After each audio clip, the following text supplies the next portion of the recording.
Regardez ce qu'il s'est passé à l'Assemblée nationale. Le député Carlos Bilongo, député LFI du Val d'Oise, était en train d'interpeller le gouvernement sur le sort de 234 personnes exilées qui sont actuellement bloquées en pleine mer Méditerranée. Et en fait, il s'est fait couper la parole par un député du Front National, Grégoire de Fournas, qui a crié « Retourne en Afrique ». Je vous mets l'extrait.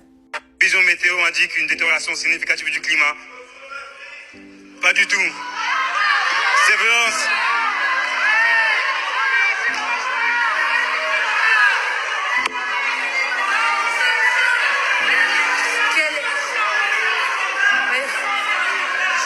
Quel est le député qui vient de prononcer cette phrase? Pardon?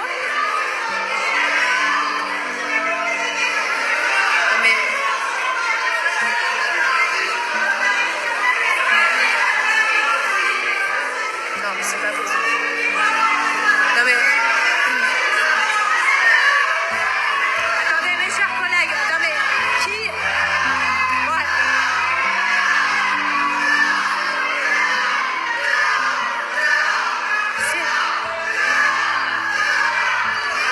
Je fais une suspension de séance de 5 minutes. Bon, la séance a effectivement été suspendue et entre-temps, on a trouvé le nom du député qui a prononcé ces mots.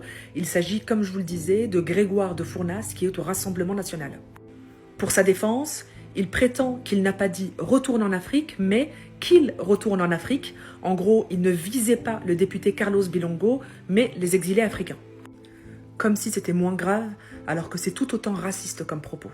Le racisme, c'est pas juste les insultes qui visent une personne en raison de sa couleur de peau, de son origine ou de sa religion.